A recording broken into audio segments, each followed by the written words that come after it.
Next experiment, that is the elastic determination of the elastic properties of the deflected beam.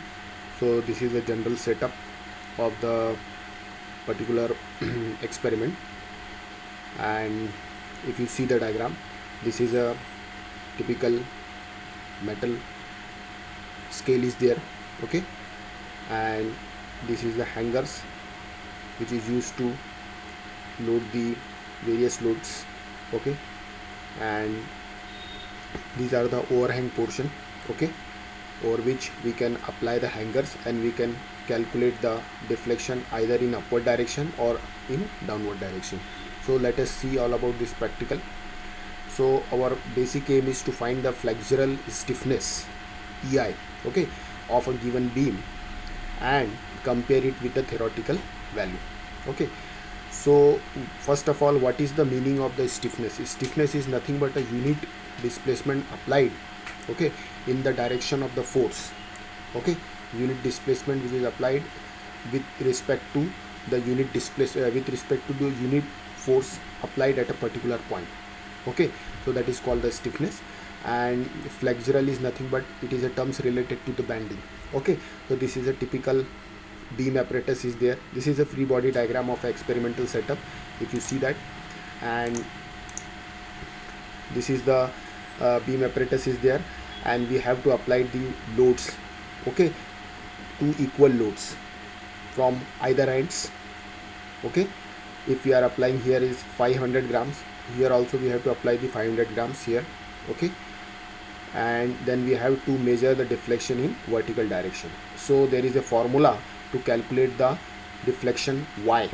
So for the beam with two equal overhang and subjected to two concentrated load W at each free end, the maximum deflection Y, this is a maximum deflection Y, okay, which can be as a central deflection can be calculated as Y is equal to WA L square by ATI. This is the formula we are going to use for the calculation of the deflection. So here A is the length of the overhang, okay, of each side. This is the length of overhang, this is A. W is the applied load, L is the main span length, that is L. Then E is the modulus of elasticity of the beam material, okay. I is the moment of inertia of the cross section, okay.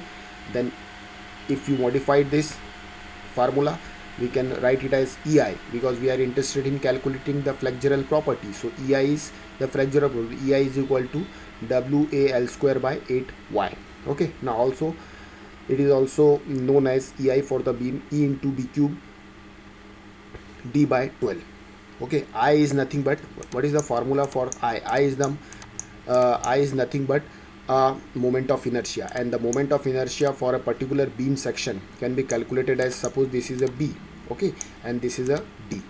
B or D is the cross section of the beam. Cross section of the beam means what?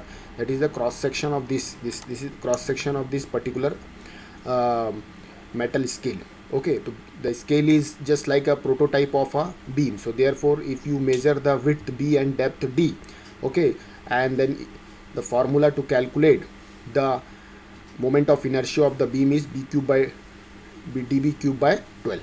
So B is equal to width of the beam, D is the depth of the beam, okay. So this is the particular steps you have to follow, and in the calculation you have to calculate the length of the span, length of the overhang portion, width and depth, okay, and then this modulus of elasticity in kg per centimeter is given like this, okay.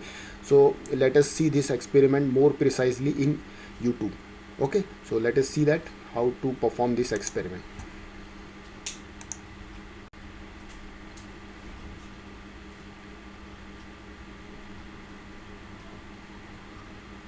Okay.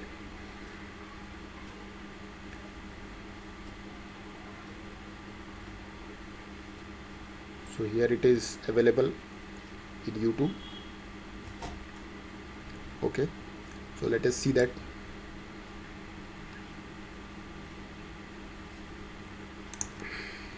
आज मैं आपके लिए structure analysis से practical लेके आया हूँ, जिसमें हमने क्या करना है, फाइंड आउट करनी है वैल्यू ऑफ फ्लेक्चर किसी बीम की फोर्स को कंपेयर करना है थ्रोटल वैल्यू के साथ। अब देखो बेटा, सबसे पहले हमें पता होना चाहिए फ्लेक्चुरल होता क्या है।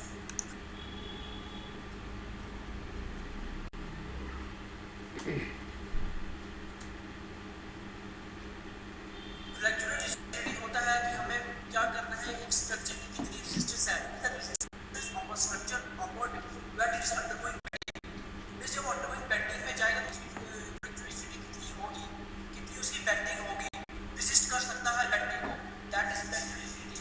इसमें हमने क्या कर रहा है, हमारे पास एक बीम होगा, उसको हमने लोडिंग करनी है दोनों साइड से, देन उसमें हमने डिफ्लेक्शन चेक करनी है कितनी उसमें डिफ्लेक्शन आ रही है, तो डायल गैज के साथ हम डिफ्लेक्शन चेक करेंगे, जो उसकी डिफ्लेक्शन होगी वो हमने वैल्यूज में पुट करनी है और उसकी थ्रॉटल वैल्यू और वैल्यू को कंपेयर करना है.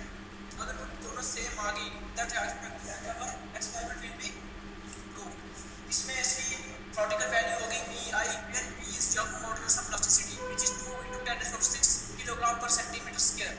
Here I, what is I? I is moment of inertia which is ET/12.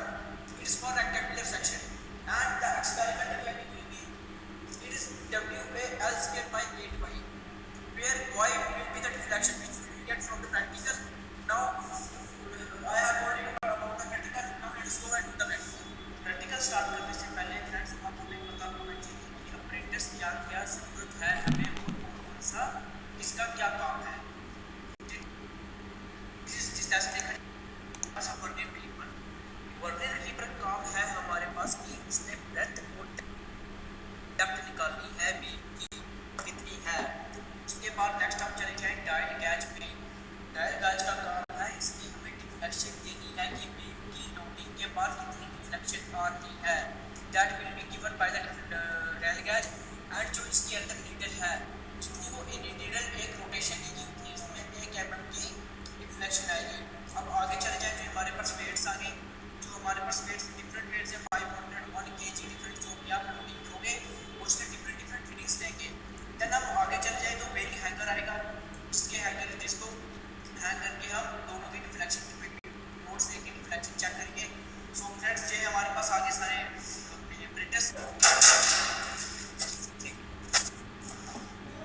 आप आ जाओ.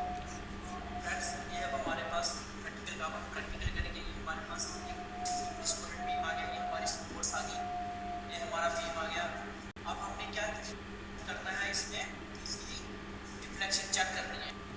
अब हमने डिफ्लेक्शन निकालने से पहले हमें पता होना चाहिए फ्रेंड्स कि जैसे बस ये हमारे पास एक बीम आ गया, ठीक है, ये बीम है 1 मीटर लेंथ है इसकी, 1 मीटर लेंथ है 10 सेंटीमीटर हम इसके गैप से.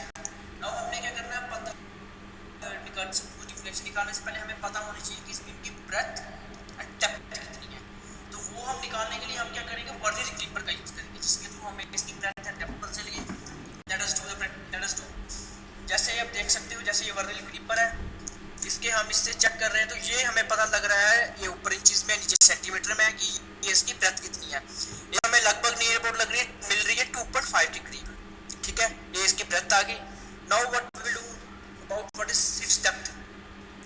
While taking depth we will take like this, it will be near about 0.3, ठीक है फ्रेंड्स. ब्रेथ हमें मिल गई 2.5, डेप्थ मिल गई 0.3.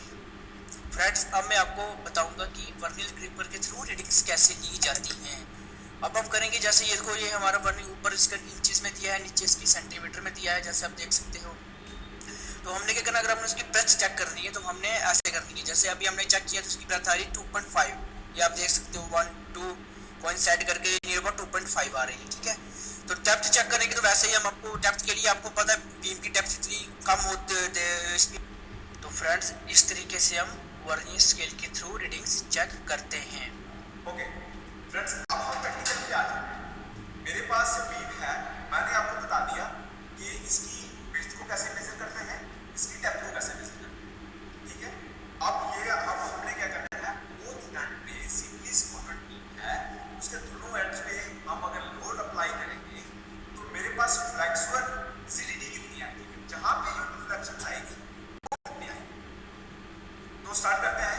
ये मेरे पास लोड हैंगर है, पहले मैं लोड हैंगर को एडजस्ट कर लेता हूँ.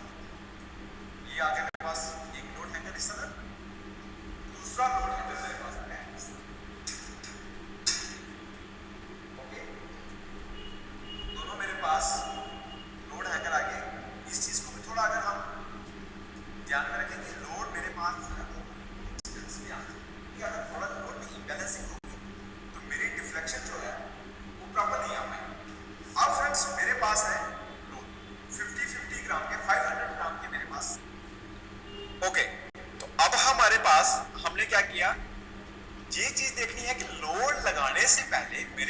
डायल गाज में रीडिंग जो है, डायल गाज मेरे पास 0 पे होना चाहिए। ये मेरे पास डायल गाज 0 पे है। इसका मतलब अब हम प्रैक्टिकल को स्टार्ट कर सकते हैं।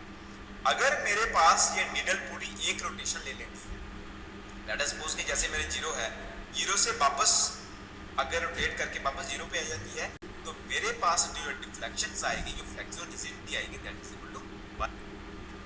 अब फ्रेंड्स जो साइड में ये नीचे आपको जो नजर आ रही है छोटी सी जो निडल है, इस निडल में अगर जैसे ये अभी कौन से 8 पे है, अगर 8 से ये मेरे पास 9 पे पहुंच जाती है, तो इसका मतलब हमारे पास 1 mm की डिफ्लेक्शन जो है वो जहां पे आ गई है। ओके फ्रेंड्स, ये बता दें हमने आपको कि रीडिंग मेरी 0 पे होना चाहिए। ठीक है, अब हमें बीम को टच नहीं करना। अब जो लोड हमने अप्लाई करना है उसमें एक चीज देखनी है, लोड में जेट नहीं होना चाहिए। ठीक है, लोड में जेट आएगा, डिफ्लेक्शन आप लिया अलग अलग से आएगा। अब ये मेरे पास लोड है, ये मेरे पास, अब मैं दोनों लोड को 90 डिग्री पे क्या करता हूं, लोड अप्लाई करता हूं। तो मेरा पास लोड अप्लाई हो गया। अब मैं बड़ी थोड़ा सा ऐसे टच कर देता हूं, मेरे पास कैसे सिस्टम कर रहा है।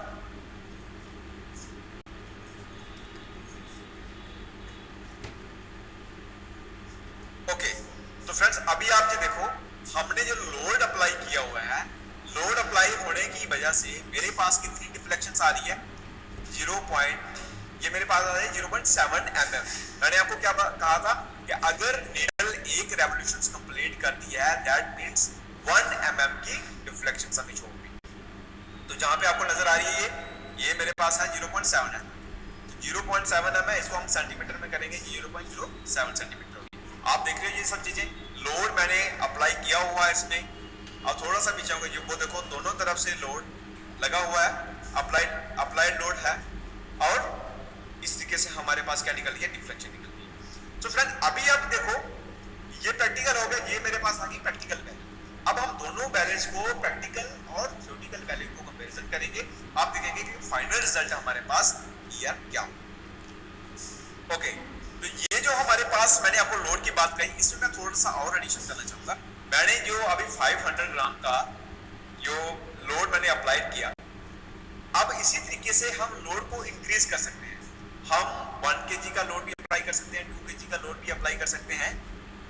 ठीक है, डिपेंड करता है कि हमारे पास हम किस तरीके का प्रैक्टिकल को परफॉर्म कर रहे हैं और हमें लोड कितने निकालने।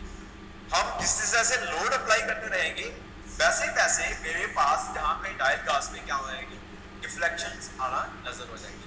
अगर थ्योरेटिकल वैल्यू जो मैं वैल्यू अज्यूम करके करता हूँ, थ्योरेटिकल वैल्यू और प्रैक्टिकल वैल्यू मेरे पास अगर सेम आ जाती है, it's mean our practical is proof. जो हम परफॉर्म करना जा रहे हैं वो ठीक है।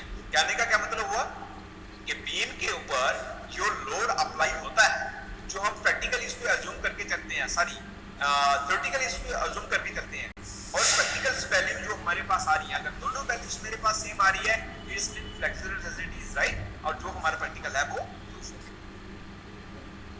Okay friends.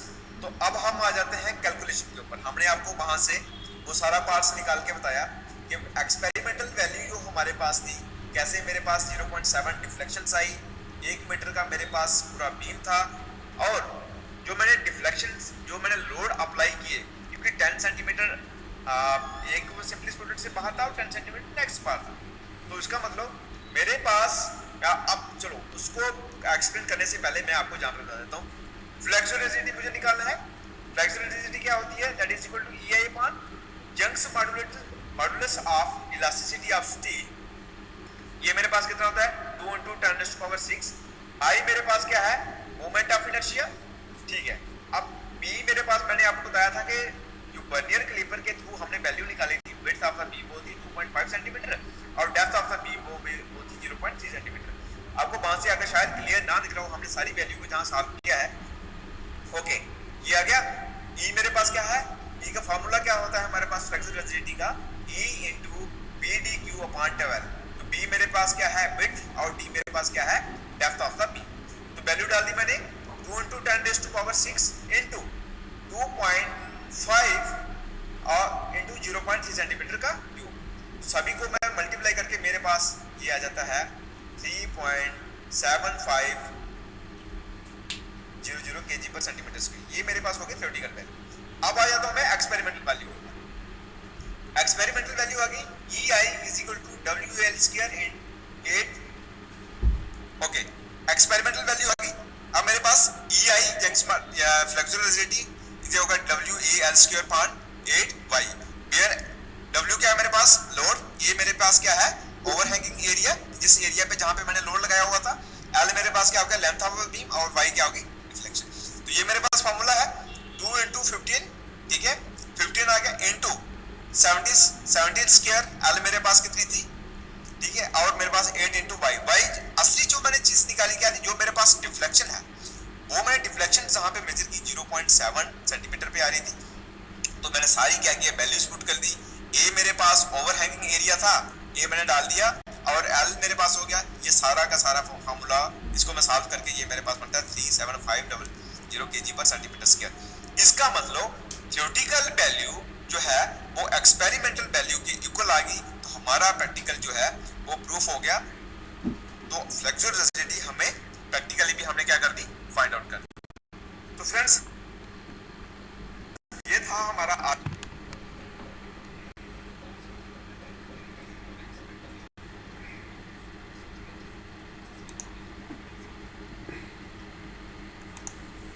Okay, so by this YouTube video, it will help you to solve the experimental as well as the theoretical value. Okay, so I will give you the PDF format of the solved experiment number 2. You just go through that reading. Okay, first of all, you just go to this video and try to understand the experiment of the flexural rigidity of the beam, and then you can write the calculations in your lab manual. Okay, so this is all about your experiment number 2. Okay, so kindly complete the calculation part as well as the some of the calculations part in your lab manual, and I will tell you how to make the PDF and put in the Google Classroom. Okay, first of all I will going to make the folder of the various practical, that is practical number 1 to 8, and then according to the practical that we have conducted, you have to put your PDF in that particular folder of Google Classroom. Okay, so thank you very much student for your kind attention. Thank you very much.